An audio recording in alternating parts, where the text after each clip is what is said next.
오늘 본문은 요담의 아들 아하스 왕의 이야기를 우리에게 소개하고 있습니다. 아하스는 요담을 이어 20세의 왕이 됩니다. 그리고 예루살렘 이 남유다를 16년 동안 다스립니다. 아하스는 그 조상 다윗과 같이 하나님을 경외하지 않고 그는 하나님 앞에서 올바르게 살지 못합니다. 아하스는 하나님을 떠났던 이 이스라엘 왕들의 길을 그대로 따라가죠. 그리고 그 왕들이 범했던 그 제됨을 그대로 행합니다. 아하스는 여호와께서 이스라엘 자손들 앞에서 쫓아내신 이 민족들의 그 혐오스러운 그 가증한 일들, 그 일들을요 그대로 본받아서 오늘 말씀을 보면 자기 아들을요 그 불 속으로 지나가게 합니다. 이것뿐만 아니라 그는 산당과 산 꼭대기와 그리고 푸른 나무 아래서 자신의 안위를 위해 제사를 하고 분향을 하죠. 오늘 말씀 보면 이 아하스가 아수르 왕 이 디글라빌레셀에게 사람을 보냅니다. 왜 보내냐면 그가 지금 그의 도움이 너무나도 절실히 필요하기 때문입니다. 그는 그에게 도움을 청할 때 오늘 이런 고백을 합니다. 나는 당신의 종이며 당신의 아들입니다. 이렇게까지 이야기할 정도로 지금 그가 너무 필요한 겁니다. 그렇게 그에게 오늘 요청을 하는데 지금 이가 맞이한 상황이 어떤 상황이냐? 바로 아람 왕과 이스라엘 왕이 자신을 지금 공격하려고 지금 그런 어려운 지금 자신이 지금 위기에 놓인 그런 상황을 오늘 설명하고 있습니다. 그러니까 오늘 이 디글라 빌레셀에게 요청하는 거죠. 나를 좀 와서 구원해 달라고, 나를 좀 와서 좀 나를 지켜 달라고, 우리의 어떤 이 삶을 다시 좀 평온하게끔 만들어 달라고 그에게 요청하는 것이죠. 그런데 여러분 참 안타까운 사실이 이겁니다. 뭐냐면 하나님의 성전과 또 왕궁에 있었던 그 은과 금을 다 가져다가 이 이 왕에게 야수르 왕에게 선물로 그것을 보냈다고 얘기합니다. 여러분 실제로 이 아수르 왕인 디글라 빌레셀은 여러분 아하스 요청에 어떻게 합니까? 이 상황까지 오면서 그의 요청을 응하게 되죠. 그리고 다메섹을 쳐서 점령해주고 심지어 아람의 왕 르신을 죽입니다. 그러니까 오늘 사실상 이 그냥 정황적으로 상황을 볼 때 보면 이 아하스의 이 외교 전략은요 아주 성공적으로 끝납니다. 정말 자신이 생각했던 방법대로 자신이 원했던 뜻대로 모든 것들이 잘 풀어졌죠. 성공한 것입니다.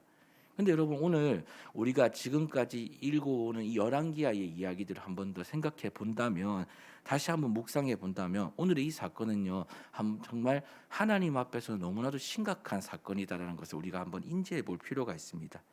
여러분 우리가 지금까지 전반적으로 이 열왕기하 이야기를 계속 묵상하면서 깨달은 것이 있을 것입니다. 보십시오. 열왕기하 이야기를 계속 듣는데 솔직히 보면 이 등장하는 사람만 다르지 그들의 삶의 패턴은 대부분 비슷합니다. 하나님 앞에서 어떻게 살았냐에 따라 살아가는 삶이요 너무나도 대조적이라는 것이죠. 이 왕들의 대조적인 삶의 패턴은 무엇인가? 아주 간단합니다. 그건 바로 누구를 의지하느냐, 또 누구를 의지하고 사느냐 이 차이라는 것이죠. 살면서 누구를 믿고 누구를 기대며 또 누구를 의지하고 사느냐입니다. 사랑하는 여러분, 오늘 여러분과 저는요 누구를 의지하고 살아가십니까? 만약 그 의지하는 대상이 하나님이라면 하나님은 오늘 여러분과 저를요 이렇게 소개해 주실 것입니다. 여호와 보시기에 정직했다. 만약 오늘 내가 의지하는 대상이 사람이거나 돈이거나 권력이거나 하나님이 아닌 이 세상의 그 어떤 것이라면 하나님 오늘 여러분과 저를 이렇게 아마 소개할 거예요. 여호와 보시기에 정직히 행하지 않았다. 여러분 우리가 말하는 정직이 뭡니까? 그냥 윤리적이고 도덕적이고 뭔가 거짓이나 꾸밈이 없는 그런 옳은 것을 정직이라고 말할 것입니다.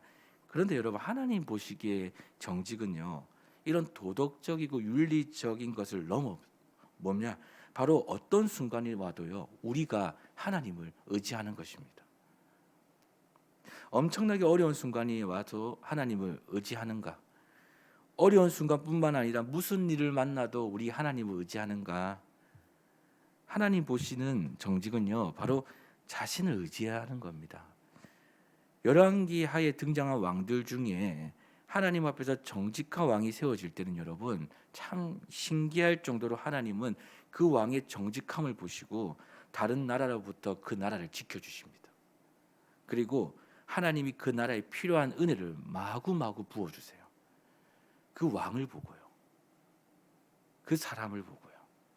반대로 하나님 앞에서 그 왕이 정직하지 못할 때는 그 왕으로 인해 그 나라가요 다른 나라의 침공을 받습니다. 이게 정말 대부분 다 비슷한 패턴이거든요. 늘 주변의 국가들로부터 이 어려움을 당합니다. 침략을 당하고 뭐 갑자기 와서 무언가를 뺏어가고 이런 일들이 계속 반복되죠. 그 나라에 실로 사람이 할 수 없는 일들이 또 일어나죠. 우리 만행들이 일어납니다. 막 하나님 앞에서 좀 우리가 하나님을 믿는 것을 보면요, 여러분 참 보면 좀 표현이 좀 그렇지만 참 깔끔합니다. 하나님이 그 시대를 깔끔하게 만들어 주세요. 그런데 좀 하나님을 떠난 삶을 보면요, 좀 복잡합니다. 좀 막 여러 가지가 막 얽히고 설키는 일들이 너무나 많아요.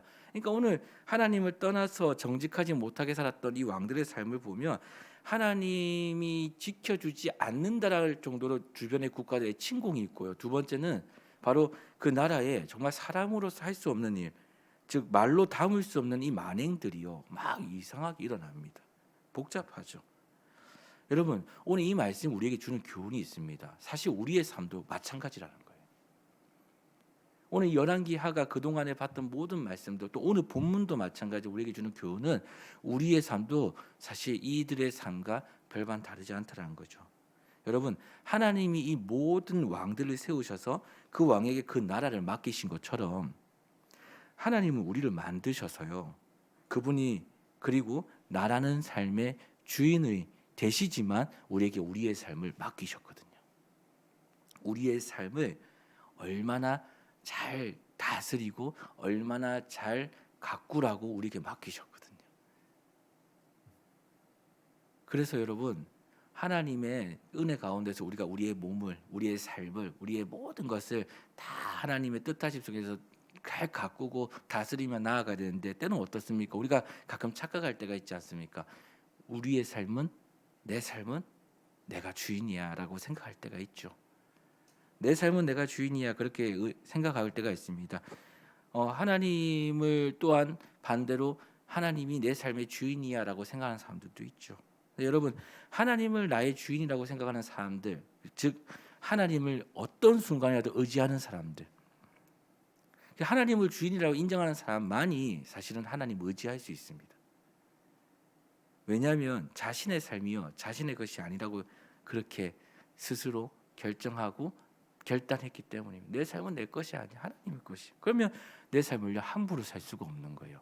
누군가로부터 우리가 무언가를 의탁받았을 때 우리 그거 함부로 사용할 수 없잖아요. 꼭 갖다 줄 때는 원상복귀 시켜서 갖다 줘야 되거든요. 한마디로 우리의 삶은요 우리의 것이 아니라 하나님의 것인데 그럴 것을 그대로 인지하고 그것을 그대로 믿고 사는 사람은요 하나님 의지합니다. 하나님 내 삶에 어려움이 왔습니다. 어떻게 해야 됩니까? 이 제 삶이 제 삶이 아닌데 하나님께서 주인에게 찾아가 제 삶을 물어보는 것이죠. 그분께 나아가 아뢰보는 것이죠. 그리고 그분께 나아가 그분의 뜻을 구하는 겁니다. 그리고 그분의 뜻을 받았을 때 그래 그것을 기쁨으로 순종하는 것이죠. 하나님을 주인으로 인정하는 사람이 그렇게 사는 것입니다. 이것이 뭐냐면 여러분 순전하게 하나님을 의지하는 겁니다. 어설프기가 아니라 바로 순전하게 온전하게 하나님을 의지하는 삶이죠. 반대로 내가 나의 삶의 주인이라 생각하는 사람은요 여러분 절대로요 하나님을 의지할 수 없습니다. 왜냐하면 내가 주인이니까 딱히 누구한테 물어볼 필요가 없습니다. 내가 주인이니까 딱히 누구에게 아뢰볼 필요가 없습니다. 그냥 필요가 없습니다. 그런 모든 그런 절차들이 필요가 없어요. 그래서 굳이 누군가에게 무언가 조언을 듣거나 누군가에게 내가 나에게 대한 어떤 이야기를 들을 필요가 없는 것이죠. 한마디로 순종할 필요가 없는 것입니다. 그래서 여러분 의지하지 못합니다. 내가 주인이라서 의지하지 못하는 거죠. 그래서 여러분 이것이 중요합니다. 뭐냐면 하나님은 모두를 도와주시고 싶어 하지만 아무나 도와주시지 않는다는 거예요. 하나님 우리 모두를 다 도와주고 싶어 하십니다. 우리 모두의 인생을요 다 인도해 주고 싶어 하십니다. 우리의 모든 인생을요 하나님의 그 원래 창조하실 때 모습 그대로, 창조하실 때 세운 그 계획 그대로 인도하고 만들어가고 여러분을 그렇게 세워가고 싶어 하는데, 그렇게 또 도와주고 싶어 하는데 아무나 그렇게 해드릴 수 없다라는 거예요. 이유가 있습니다. 뭐냐면 하나님은 자신을 의지하는 사람을 그냥 의지하는 사람이 아니라 온전히 의지하는 사람을요 도와주신다는 거예요. 그냥 내 모든 삶을요 하나님 앞에 다 맡기는 사람입니다. 내 삶이 내 삶이 아니라는 것을 인지하고 그냥 다 주님께서 인도하심을 믿고 그분께만 아뢰며 그분께만 물어보며 그분의 말씀에 순종하며 가는 사람을 도와주신다는 거죠. 여러분, 이것이 뭐냐면 하나님 앞에서 정직한 삶입니다. 이것이 정직한 삶입니다. 하나님 보시는 기준이 그거예요. 왜냐하면 하나님이 우리의 인생을 만드셨거든요. 그걸 인정하는 그것을 하나님 정직함으로 보셔요. 우리가 오늘 살면서 우리 다 연약함이 있습니다. 죄도 짓고요. 우린 부족한 게 너무 많습니다. 저도 늘 그렇습니다. 오늘 이 자리에 올라올 때까지도 얼마나 부족함을 가지고 주님께 아뢰며 올라오는지 모릅니다. 우리 다 그렇습니다. 그런데 하나님 우리의 죄됨과 우리 약함과 우리의 모질함을 보시고 정직했냐 못했냐를 보시는 게 아니라 우리의 오늘 마음의 중심에 뭘 보시냐면, 오늘 이 자리에 오는 여러분의 마음 중심에 뭘 보시냐면, 하나님 제 삶을 하나님만이 인도해 주실 수 있죠. 하나님 도와주세요. 저 하나님밖에 없습니다. 주님밖에 없습니다. 오늘 이 마음으로 이 자리에 오는 그 정직함을 보셔요. 하나님 그 정직함을 보시고 어떤 은혜를 주시냐. 시편 7편 10절 말씀, 이런 말씀이 있습니다. 나의 방패는 마음이 정직한 자를 구원하시는 하나님께 있도다. 다윗의 고백입니다. 나의 방패는 마음이 정직한 자를 구원하시는 하나님께 있도다. 여러분, 우리의 방패, 진짜 하나님이 우리를 지키시는 그 은혜 가운데 우리가 거하는 그 첫 번째 발걸음은 뭐냐면 하나님만이 나의 도움이심을, 내가 의지할 분이심을 믿는 겁니다. 여러분의 모든 문제를 놓고 그분만이 해결해 주실 것임을 믿는 겁니다. 그때 하나님은 어떻게 하십니까? 바로 우리에게 오늘 제가 생각할 수 없는, 우리로 할 수 없는 일들을 하나님의 은혜로서 나타내 주십니다. 하나님 그때 우리를 지켜주세요. 실제로 방패가 되어 주시고 우리의 인생을 인도하십니다. 오늘 그것을 증거하기 위해서 이 열왕기 하에 수많은 왕들의 인생을 우리에게 소개하고 있는 것입니다. 오늘은 아하스 왕을 소개해 준 거죠. 이가 하나님 앞에 정직히 행하지 못해서 오늘 어떤 삶을 살아갔는지를 우리에게 보여주고 있는 겁니다. 누구도 이렇게 아하스 왕과 같이 살고 싶은 사람은 한 명도 없을 것입니다. 위기와 위기의 연속이고 또 심지어 자신의 아들까지도 불길로 지나가게 하는 이런 삶을 우리가 어떻게 생각해 보겠습니까? 아무도 이런 삶을 생각해 보지 못할 겁니다. 근데 말도 안 되는 인생을 살고 있는 것이죠. 왜냐하면 하나님의 인도해야 될 인생인데 하나님을 떠나 자신이 자신의 삶을 지금 책임지고 있기 때문에 그렇습니다. 여러분 기억하셨으면 좋겠습니다. 저도 오늘 이 말씀을 묵상하면서 저도 스스로 오늘 이 말씀을 결단하려고 하는데요. 그래, 하나님을 의지하면 하나님이 우리 인생을 책임져 주시고, 내가 내 인생을 계속해서 뭔가를 해보려고 하면 내가 내 인생을 책임져야 되구나. 하나님을 의지할 때 하나님 우리 인생을 책임져 주십니다. 오늘 이 말씀 기억하시고 오늘도 하나님만의 우리의 구원이심을 믿으시며 오늘 우리의 삶을요 정직하게 하나님께 다 드리기를 소망합니다. 정직하게 주님께 우리의 삶을 다 맡겨드리기 소망합니다. 그럴 때 하나님 그 중심을 보시고 오늘 우리의 삶을요 오늘도 인도하시며 또 우리의 삶의 방패가 되어 주실 것입니다. 오늘도 믿음으로 이 하루 시작하는 저와 여러분 되기를 간절히 소망합니다.